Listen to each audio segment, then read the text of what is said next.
Vladimir Putin के भारत दौरे से पहले रूस की संसद ने बहुत अहम रक्षा समझौते को मंजूर कर दिया है। भारत और रूस के बीच इस अहम समझौते का नाम रीलॉस होगा, यानी reciprocal exchange of logistics agreement. इस समझौते से पहले रूस की संसद ने इसे मंजूरी दी है।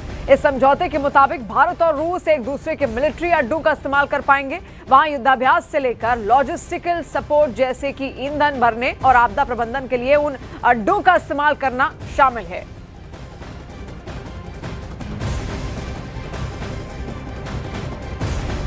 देखिए, यह अहम समझौता यहां पर हुआ है और दिसंबर के महीने में ही पुतिन भारत आने भी वाले हैं। उससे पहले यह अहम समझौता रक्षा क्षेत्र में किस तरीके से मजबूती से अब भारत और रूस एक बार फिर से आगे बढ़ रहे हैं, उसको लेकर यह अहम समझौता। कच्चा चिट्ठा देख रहे हैं आप, मैं हूं आपके साथ शिवानी पांडे। तो देखिए, पुतिन के भारत दौरे की टेंशन नेटो देशों में फैल चुकी है। सबकी नजर अब इस दौरे पर है। ब्रिटेन, फ्रांस और जर्मनी जैसी महाशक्तियों ने आरोप लगाया है कि पुतिन यूक्रेन से युद्ध खत्म करने के लिए गंभीर नहीं दिख रहे। फ्रांस के राष्ट्रपति इमानुएल मैक्रोन ने रूस को एक बड़ी धमकी दे दी है। भारत आने से पहले पुतिन एक बड़ा फैसला कर सकते हैं। उन्होंने कह दिया है कि अगर यूरोप हमसे लड़ने को तैयार है तो रूस भी लड़ेगा।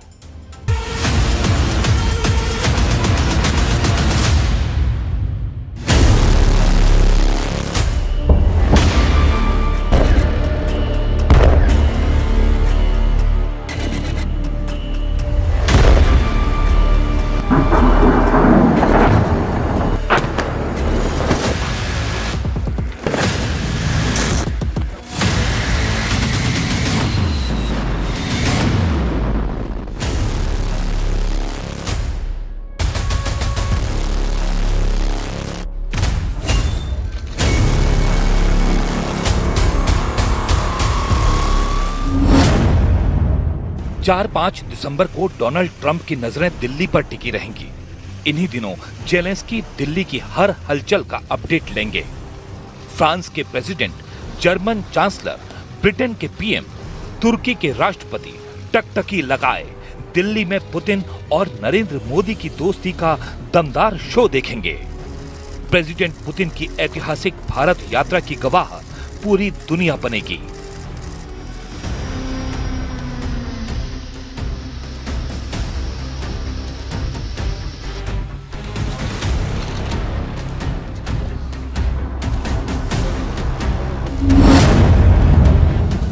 पुतिन की भारत यात्रा से बढ़ गई ट्रंप की टेंशन।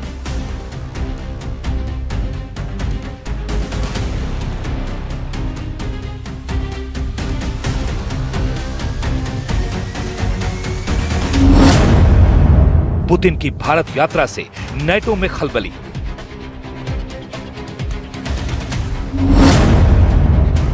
पुतिन की भारत यात्रा से तुर्की बेचैन।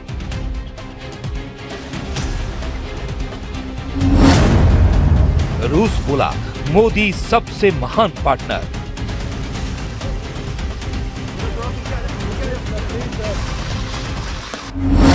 जिस लीडर ने अमेरिका के राष्ट्रपति को बेबस बना रखा है, जिस सुप्रीम लीडर ने यूरोपियन यूनियन की धड़कनें बढ़ा रखी हैं, उन्हीं पुतिन के भारत आने से पहले रूस ने जो कहा है वो सुनने लायक है, समझने लायक है। वर्ल्ड लीडर किसे कहते हैं ये जानने लायक है। We do not speak with Europeans. We don't have a dialogue, even a word. So how can you learn your counterpart's position on a so, terribly complicated problem when you don't speak to each other? This is the greatest problem that we have. But with India, it's vice versa. India wants to listen to us.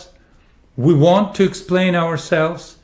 India hears us and it's a mutual understanding. So we do appreciate. Putin Bharat ऐसे वक्त में आ रहे हैं जब दुनिया में कई मुल्कों की तकदीर नई करवट ले रही है। खासकर युद्ध में उलझी महाशक्तियां पुतिन की हर चाल का बारीकी से विश्लेषण करने में जुट गई हैं। पुतिन की भारत यात्रा से पहले नेटो के पावरफुल सदस्य एक्शन में आ गए हैं। पुतिन के खिलाफ जबरदस्त मोर्चाबंदी की पूरी डिटेल जानने से पहले वॉर जोन से आया बहुत बड़ा अपडेट जान लीजिए, क्योंकि यूक्रेन और रूस ने पूरी ताकत से एक दूसरे को दहलाना शुरू कर दिया है।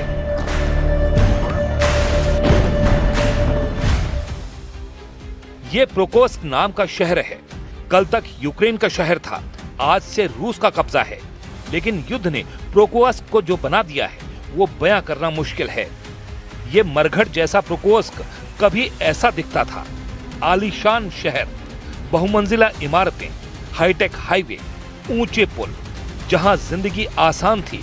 मगर जब से प्रोकोस्क युद्ध की आग में घिरा, जलता ही रह गया, जलता ही गया। बम की बौछार से, मिसाइलों के धमाकों से, टैंकों से बरसते गोलों से, बंदूक की गोलियों से प्रोकोस्क छलनी हो गया। सालों की लंबी लड़ाई के बाद 1 दिसंबर 2025 को प्रेसिडेंट पुतिन को बताया गया कि यूक्रेन का प्रोकोस्क रूस ने जीत लिया है। पुतिन के इस दावे से जेलेंस्की चाहकर भी इनकार नहीं कर पा रहे हैं। Войска группировки «Центр» освободили город Красноармейск и продолжает уничтожение подразделений противника в Димитрове. Кроме того, часть сил группировки успешно развивает наступление в Днепропетровской области. हालांकि इस जीत की खुशी के बीच यूक्रेन ने भयानक हमला शुरू कर दिया। यूक्रेन ने पुतिन की प्रतिष्ठा पर वार शुरू कर दिया। जेलेंस्की ने पुतिन को बराबर की टक्कर देनी शुरू कर दी है। यूक्रेन अब रूस के हर हमले का जोरदार पलटवार कर रहा है।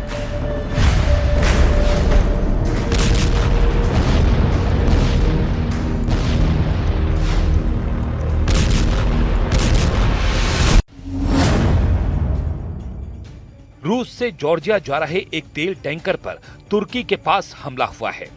रूस के जहाज मिडवोल्गा 2 पर तुर्की के तट से 80 मील दूर हमले की पुष्टि की गई। तुर्की अधिकारी ने कहा कि जरूरी मैसेज संबंधित पार्टी को भेज दिए गए हैं। इससे पहले यूक्रेन नेवी के ड्रोन ने काला सागर में यूक्रेन के 2 टैंकरों पर हमला किया।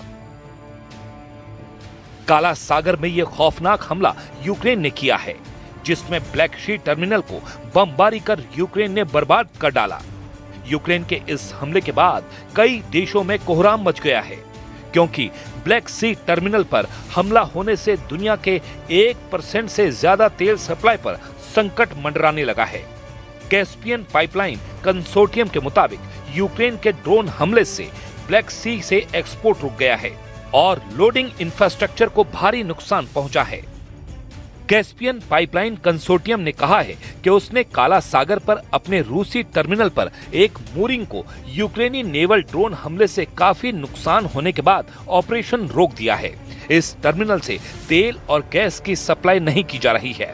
इससे हर दिन करोड़ों डॉलर का नुकसान हो रहा है।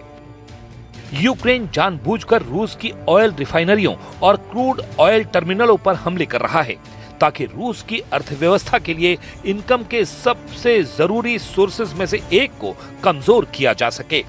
उधर फ्रांस के राष्ट्रपति इमैनुअल मैक्रों से पेरिस में मुलाकात के बाद जेलेंस्की ने आरोप लगाया है कि रूस अपने सभी वादे तोड़कर दुनिया को धोखे में रख रहा है। Росія вже стільки разів порушувала свої обіцянки, порушувала всі договори, і зривати мир в Росії дуже легко, тому потрібні надійні гарантії безпеки для України, для всіх нас. जेलेंस्की से मीटिंग के बाद फ्रांस के प्रेसिडेंट इमैनुअल मैक्रों ने साफ कर दिया है कि रूस के साथ शांति बातचीत में सिर्फ यूक्रेन ही अपने इलाकों पर फैसला कर सकता है, जबकि ट्रंप के शांति प्रस्ताव में यूक्रेन का बड़ा हिस्सा रूस को देने का सुझाव है। मैक्रों ने दावा किया है कि यूरोपियन यूनियन और नेटो को ज्यादातर मेंबर ट्रंप के सुझाव पर सहमत नहीं हैं। इसकी तस्दीक के लिए मैक्रों और जेलेंस्की ने मीटिंग के दौरान ब्रिटेन, जर्मनी, इटली, पोलैंड और यूरोपियन यूनियन समेत 1 दर्जन दूसरे लीडर के साथ एक कॉन्फ्रेंस कॉल में हिस्सा लिया।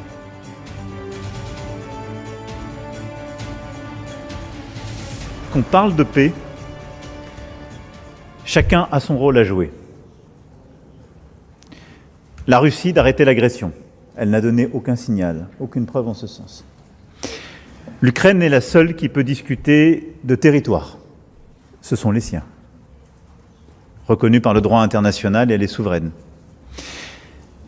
Quand on parle de garanties de sécurité, elles ne peuvent être discutées ou négociées sans que les Ukrainiens, dont c'est le territoire, soient autour de la table et sans que les Européens et l'ensemble des alliés de la coalition des volontaires soient autour de la table, puisqu'il s'agit des garants et puisqu'il s'agit aussi de la sécurité du territoire européen. France ने front foot पर आकर Ukraine को support शुरू कर दिया है। यहाँ तक कि जेलेंस्की को राफाल के कारखाने में ले जाकर ये दिलासा दिलाया गया कि जल्द ही फाइटर जेट यूक्रेन को मिलेंगे। वहीं यूरोपीय देशों की चेतावनी के बाद ट्रंप के विशेष दूत स्टीव विटकॉफ ने पुतिन से मुलाकात की है। ट्रंप अपने बनाए प्रस्ताव पर यूक्रेन रूस में युद्ध समझौते की उम्मीद अब भी जता रहे हैं। I think the administration feels very optimistic. Obviously, you've seen, Steve, that the president's entire team, including Special Envoy Witkoff and Secretary Rubio and the Vice President and the President himself, Secretary Hegseth as well, have been working so hard on this effort, and they all really want to see this war come to an end. And so, Trump के piece plan में कई बदलाव किए गए हैं, लेकिन deal का पेच जमीन पर फंसा हुआ है, जिससे पुतिन 1 इंच भी समझौते के लिए तैयार नहीं है। रूस उन सभी इलाकों पर अपना दावा कर रहा है जहां उसका कब्जा हो चुका है। उधर यूक्रेन सिक्योरिटी गारंटी पर कोई समझौता नहीं करना चाहता। जेलेंस्की भविष्य में रूस के हमले की काट तलाशने के लिए यूरोपीय देशों के साथ कोशिश जारी रखे हुए हैं। हालांकि वॉर जोन में रूस ने रणनीति बदल दी है। रूस जमीनी लड़ाई तेज कर रहा है। रूस ने हवाई हमलों को ज्यादा धार दी है। प्रेसिडेंट पुतिन खुद फ्रंट लाइन पर पहुंचकर सेना का जोश बढ़ा रहे हैं। रूस के स्पेशल मिलिट्री ऑपरेशन का क्लाइमैक्स हद से ज्यादा विध्वंसक हो चुका है, क्योंकि अब नेटो खुलकर पुतिन से टक्कर लेने का प्रण कर रहा है। यूरोप की महाशक्तियों ने रूस को युद्ध में जीतने नहीं देने का प्रण लिया है। इस बीच प्रेसिडेंट पुतिन की भारत यात्रा पर दुनिया की नजरें टिक गई हैं। मतलब दिसंबर का पहला हफ्ता निर्णायक हो सकता है। बड़े फैसले हो सकते हैं, जिनसे युद्ध का रुख तय होगा, जिनसे अमेरिका का स्टैंड तय होगा, जिससे रूस के दुश्मनों का अगला कदम तय होगा। रूस के राष्ट्रपति पुतिन के भारत दौरे से पहले दिल्ली में मौजूद यूके, जर्मनी और फ्रांस के राजदूतों ने एक आर्टिकल लिखा है। इस आर्टिकल में उन्होंने आरोप लगाया है कि राष्ट्रपति पुतिन यूक्रेन युद्ध को खत्म करने के लिए गंभीर नहीं है। यह आरोप यूक्रेन के राष्ट्रपति जेलेंस्की भी दोहराते आ रहे हैं। पुतिन की भारत यात्रा पर नेटो देशों का पूरा फोकस है। भारत में जर्मनी के राजदूत ने कहा है कि युद्ध के समय पुतिन के किसी भी कदम को नजरअंदाज नहीं किया जा सकता। We will follow that visit, of course, closely. It is clear that India has different relations with Russia than European partners have. I keep saying that if you deal with Russia, every country has their own relationship, but we should not forget that Russia is leading a war that Russia has started. I know that India has been, the Prime Minister himself has been on the record saying that, this is not an era of war. This war will not be won on the battlefield. He has said that, so I trust that he will also mention that. NATO देशों की tension रूस और भारत के बीच संभावित हथियारों की deal है, क्योंकि इससे रूस को बड़ी राहत मिल सकती है। वहीं पुतिन के प्रीमियम क्लास के हथियार ऐसे हैं जिनको अब तक युद्ध में पूरी तरह नहीं उतारा गया है, और इन्हीं में 2 सबसे खास हथियार हैं। S-400 एयर डिफेंस सिस्टम और 5वीं पीढ़ी का फाइटर जेट सुखोई 57। ये दोनों हथियार इस वक्त भारत की मिलिट्री ताकत बढ़ाने के लिए तैयार हैं। दोनों ही रूस के सबसे नए और सबसे आधुनिक हथियारों में गिने जाते हैं। पुतिन के यही हथियार नेटो देशों के लिए ऐसी पहेली बने हुए हैं जिसका जवाब अब तक तलाशा जा रहा है। ये ऐसे दोनों हथियार हैं जिनका असल इस्तेमाल तब देखने को मिलेगा जब रूस और नेटो देशों की सीधी टक्कर होगी। यूक्रेन युद्ध में अभी तक पुतिन की इसी ताकत को देखते हुए नेटो देश पर्दे के पीछे एक्टिव हो चुके हैं। इस वक्त लड़ाकू विमानों में सबसे ज्यादा चर्चा रूस के सुखोई 57 की हो रही है। अल्जीरिया को यह विमान सप्लाई किया जा चुका है और वो रूस के बाद दूसरा देश है जो सुखोई 57 उड़ा रहा है। सवाल है कि क्या भारत भी सुखोई 57 खरीदेगा, क्योंकि रूस की तरफ से इसे लेकर बहुत बड़ा ऑफर भारत को दिया जा चुका है। पुतिन के प्रेस सचिव दिमित्री पेस्कोव के मुताबिक भारत रूस के रिश्ते हथियारों की डील से बहुत बड़े हैं। Russia and Indian relationship is not just a standard set of diplomatic protocols and trade agreements. It's more of that. It's much more important. Our bilateral relationship rests on a deep historic background of mutual understanding, of partnership, and a mutual vision of global affairs and system of global affairs based on international law, on rule of law, and ability of taking into account each other's interests. This is a very, very important characteristic of our joint vision of the global affairs. रूस के जंगी जहाजों में जिसका डंका पूरी दुनिया में बजता है वो है सुखोई 57 जेट। सुखोई 57 एक 5वीं पीढ़ी का स्टेल्थ फाइटर जेट है जो रेडार की पकड़ में नहीं आता। रेडार सिग्नेचर कम करने के लिए इसके एयरफ्रेम को अलग तरह से डिजाइन किया गया है। इसमें रेडार तरंगों के लिए खास कोटिंग है और इसके इंजन नोजल्स भी अलग तरह से डिजाइन किए गए हैं। इसका थ्रस्ट वेक्टर कंट्रोल इसे तीखे मोड़ लेने की खूबी देता है। ये खासियत भारत के सुखोई 30 विमान में भी है और यही रूस के फाइटर जेट को और फुर्तीला बना देती है।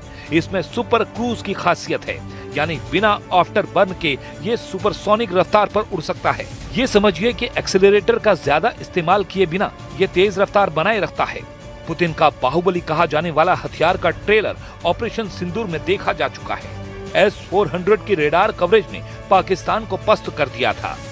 S-400 का रेडार 450 किलोमीटर की रेंज तक दुश्मन के जहाज को ट्रैक कर सकता है। इस सिस्टम में 4 अलग अलग रेंज की मिसाइलों को दागा जा सकता है, जिनकी रेंज 40 किलोमीटर, 120 किलोमीटर, 250 किलोमीटर और 380 किलोमीटर होती है। ऑपरेशन सिंदूर में सबने देखा कि पाकिस्तान के विमान जब उसके ही एयर स्पेस में थे तब भारत उनको आराम से ट्रैक कर पा रहा था। भारतीय सेना का दावा है कि आदमपुर में तैनात S-400 के जरिए एक पाकिस्तानी टोही विमान को 314 किलोमीटर दूर पाकिस्तान की सरहद के अंदर ही मार गिराया गया था। पुतिन की ताकत है जिसने ईरान का हौसला भी बढ़ाया हुआ है। ईरान में अब एक ऐसी फोर्स को युद्ध के लिए तैयार कर लिया गया है जिसका मुकाबला करना ना इजरायल के लिए आसान होगा ना ही अमेरिका के लिए। इस फोर्स ने ईरान इराक युद्ध के दौरान कई मोर्चों पर सद्दाम हुसैन को चौंका दिया था और अब यही फोर्स इजरायल और अमेरिका को डराने लगी है।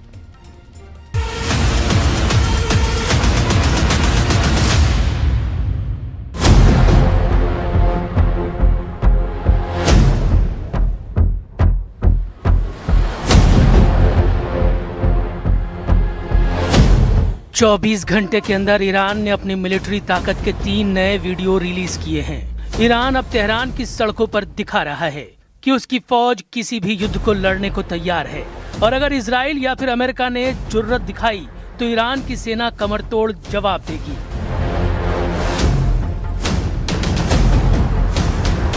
यह है ईरान की बसीज फोर्स।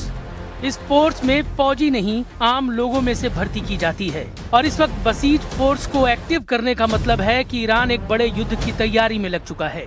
बसीज का नया वीडियो ऐसे वक्त सामने आया है जब ईरान की हर ताकत, उसका हर हिस्सा इजराइल और अमेरिका के खिलाफ वॉर मोड में जा चुका है। 24 घंटे के अंदर ईरान के 3 कमांडरों ने अमेरिका और इजराइल को बहुत बड़ी धमकी दे दी है। ईरान में ऑपरेशन रूम के नए commander major general Ali Abdullahi ने डराने वाला बयान दिया है। उन्होंने कहा है कि ईरान से लड़कर इजराइल को बहुत बड़ा झटका लगा है। ईरान में ब्रिगेडियर जनरल अली जहान शाही ने कहा है कि इजराइल की सेना पूरी तरह फेल साबित हुई है। ईरान की मिसाइल पावर पूरी तरह से सुरक्षित है और लॉन्च होने को तैयार है। ईरान में army chief major general Amir हत्तामी ने कहा है कि फारस की खाड़ी में ईरान की मर्जी के बगैर कोई हरकत मुमकिन नहीं और खाड़ी से बाहरी देशों की सेनाओं को हटना पड़ेगा। ये तीनों कमांडर बता रहे हैं कि ईरान इस वक्त युद्ध के लिए पूरी तरह तैयार है। ईरान ने अपने सबसे बड़े दुश्मन यानी इजराइल और अमेरिका को डराने के लिए अपने 3 बड़े कमांडरों को उतार दिया है। ये तीनों कमांडर दावा कर रहे हैं कि अगला युद्ध हुआ तो अमेरिका और इजराइल बहुत ज्यादा पछताएंगे। हारमुज वाले समुद्री गलियारे में ईरान ने अपनी मिलिट्री ताकत दिखाने के लिए 2 जंगी जहाज उतार दिए हैं।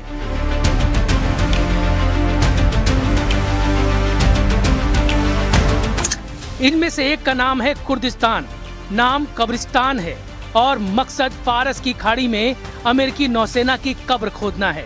तेल के टैंकर को एक हेलीकॉप्टर बेस बनाकर समंदर में उतार दिया गया है। यह ईरान के स्पेशल ऑपरेशन के लिए एक लॉन्च पैड है जिसकी रेंज में पूरी फारस की खाड़ी होगी। इस जहाज को गौर से देखिए, यहाँ हेलीकॉप्टर के लिए हेलीपैड भी है।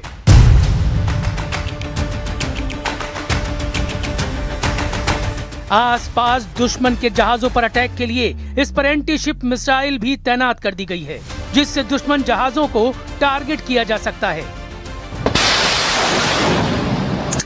इसमें एयर डिफेंस मिसाइल भी लगाई गई है ताकि दुश्मन के हवाई हमले को नाकाम किया जा सके। कुल मिलाकर ये युद्ध लड़ने के लिए एक कंप्लीट पैकेज है।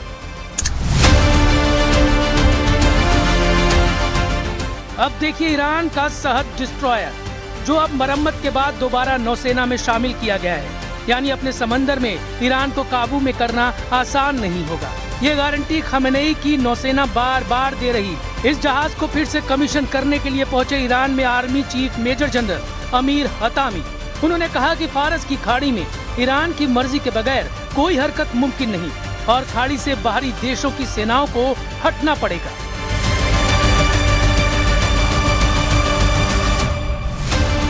इजराइल और अमेरिका से लगातार धमकियों के बीच पश्चिम एशिया में एक और युद्ध का खतरा लगातार बना हुआ है। ईरान पर कब किस वक्त अगला हमला होगा, ये बात सिर्फ और सिर्फ नेतन्याहू या फिर डोनाल्ड ट्रंप जानते हैं।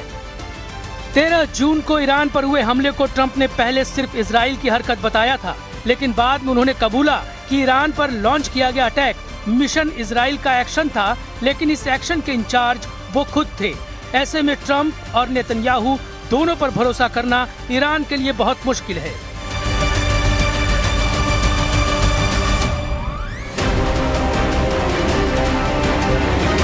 यही वजह है कि ईरान अब 2.5 करोड़ लोगों की फौज में मोबिलाइज करने यानी उन्हें युद्ध के लिए तैयार करने का मैसेज दे रहा है। अगर इस बार ईरान और अमेरिका या फिर इजराइल के बीच जंग हुई तो समझ लीजिए कि गाजा और लेबनान के साथ यूक्रेन का युद्ध भी छोटा और मामूली नजर आएगा, क्योंकि अगर ईरान इस ताकत के साथ लड़ा तो या फिर ईरान बचेगा या फिर उसके दुश्मन। क्योंकि पश्चिम एशिया में इजराइल और अमेरिका के अड्डों को बचाना फिर मुश्किल हो जाएगा। ईरान इसका ट्रेलर जून में हुए युद्ध में दिखा चुका है, जब ईरान ने इजराइल पर 550 से ज्यादा मिसाइलें लॉन्च की थी और फिर हाइफा और तेल अवीव के अलावा इजराइल के मिलिट्री बेस भी ईरान का टारगेट बने हुए थे। जून में हुई तबाही की तस्वीरें अब भी नेतन्याहू के दिलो दिमाग पर छाई हुई हैं और ईरान इसकी याद बार बार दिला रहा है।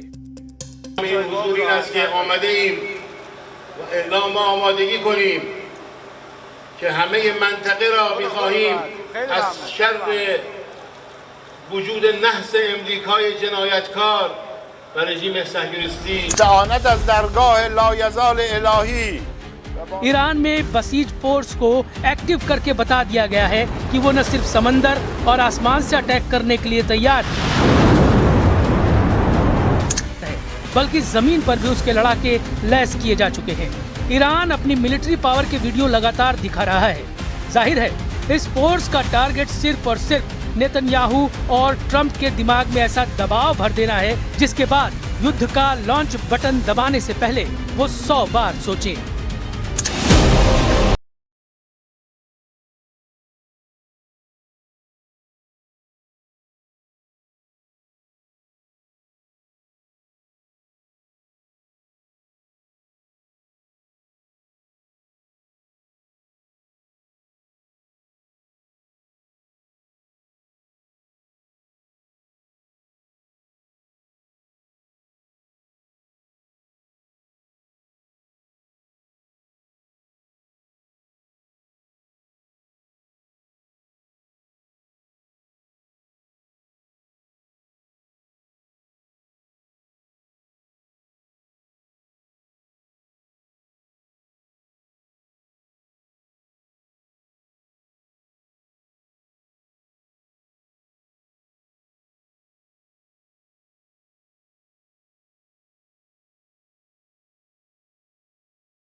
लीडरशिप को खत्म किया जाना और वहां लगातार कमांडरों पर हमले से ईरान भी घबराया हुआ है।